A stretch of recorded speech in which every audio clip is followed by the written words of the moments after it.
Amis du jour, chalutations.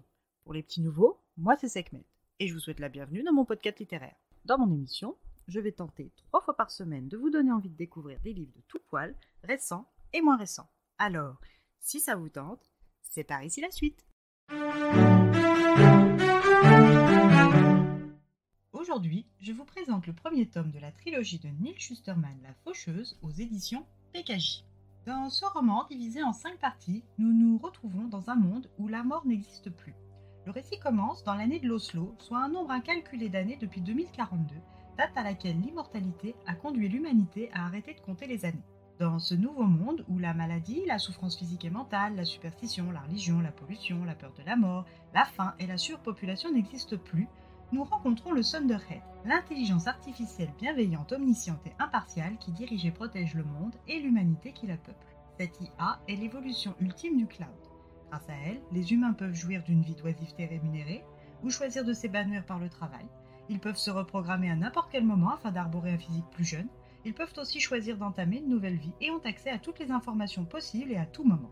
En contrepartie, le Thunderhead a mis en place une communauté hors réseau nommée les Faucheurs qui ont la lourde responsabilité de glaner des vies.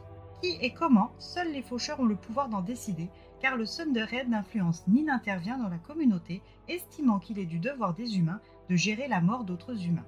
Sa seule participation repose sur le calcul du nombre de vies à prendre chaque année. La société est divisée en 4 catégories. Les humains et les tonistes, avec qui le Thunderhead dialogue, et les malpropres et les faucheurs, avec qui le Thunderhead a coupé toute communication. Pour ces derniers, seul le cerveau primitif du Thunderhead leur est encore accessible.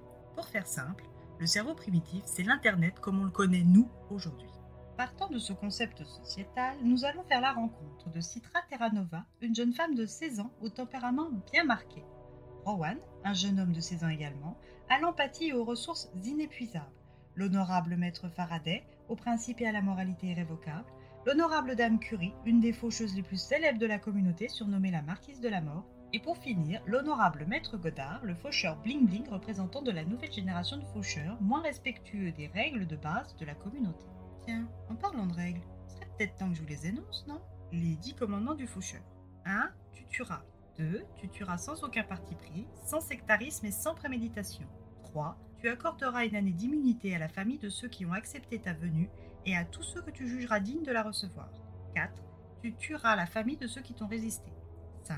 Tu serviras l'humanité jusqu'à la fin de tes jours et ta famille recevra l'immunité en guise de récompense aussi longtemps que tu vivras. 6. Tu devras mener une vie exemplaire en parole et en acte. 7. Tu ne tueras aucun faucheur en dehors de toi-même. 8. Tu ne revendiqueras aucune possession matérielle à l'exception de tes vêtements et de ta bague. 9. Tu n'auras ni conjointe ni progéniture.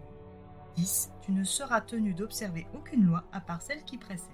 En plus de ces règles écrites, la communauté impose quelques codes supplémentaires, comme le port d'une robe distinctive de la fonction de faucheur.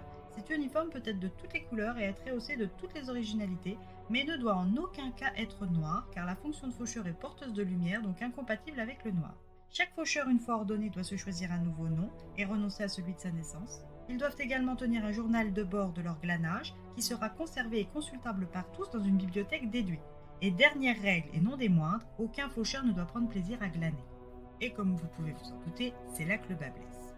Maître Faraday, qui constate de jour en jour l'essor des préceptes du nouvel ordre prônant le droit d'aimer son travail et de profiter librement des privilèges qui accompagnent la fonction de faucheur, décide de braver les convenances en ne prenant pas un, mais 2 apprentis. L'un des 2 apprentis n'est autre que Citra. Elle est sélectionnée par Maître Faraday lors d'une visite dans son immeuble où il devait glaner l'une de ses voisines. Citra ne lui fait pas bon accueil, comme il est d'usage de le faire. Elle n'arrive pas à faire taire son aversion pour la fonction de faucheur.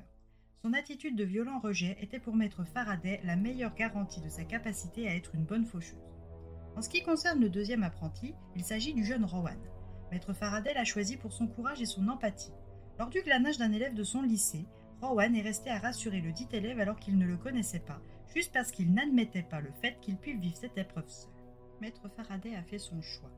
Ça ne sera pas Citra ou Rowan, mais Citra et Rowan. Rien dans la constitution de la communauté des faucheurs ne le lui interdit, même si cela ne s'est jamais produit. Les 2 jeunes gens commencent donc leur apprentissage auprès de l'exigeant maître Faraday, dans une ambiance de franche camaraderie. Toutefois, à la fin de la formation, seul l'un d'eux sera ordonné faucheur. Les premiers mois de Citra et Rohan se passent bien jusqu'à l'arrivée de leur premier conclave et leur rencontre avec la serpe suprême de la région Mid-Amérique, Xénocrate. Le monde n'est plus réparti comme nous lecteurs nous le connaissons.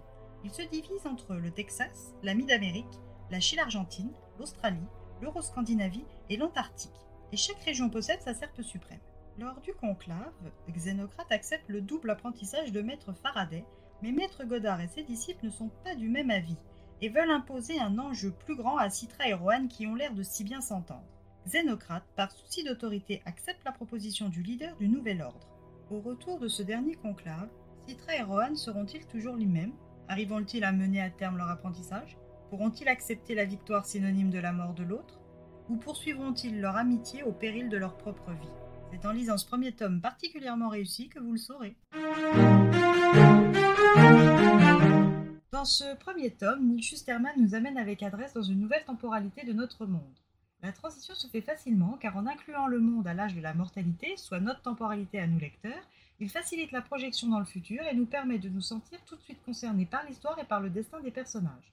Dans mon résumé, je n'ai cité que les personnages majeurs, mais de nombreux personnages secondaires se greffent à l'histoire et deviennent progressivement de plus en plus importants, rendant le récit toujours plus dense et dynamique, sans pour autant perdre en clarté.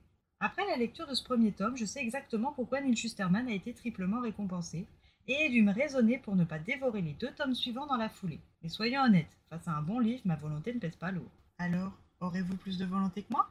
Eh bien voilà, j'en ai fini pour aujourd'hui. J'espère que cet épisode vous aura plu et vous aura donné des nouvelles idées de lecture. Si vous souhaitez découvrir d'autres petits bonbons littéraires tout droit sortis de ma bibliothèque, je vous retrouve le mardi 6 septembre prochain pour un nouvel épisode. Et si d'ici là, je vous manque de trop, n'hésitez pas à me rejoindre sur mon compte Instagram, @leslecturesdesekhmet. Sur ce, chalut les amis et à la prochaine!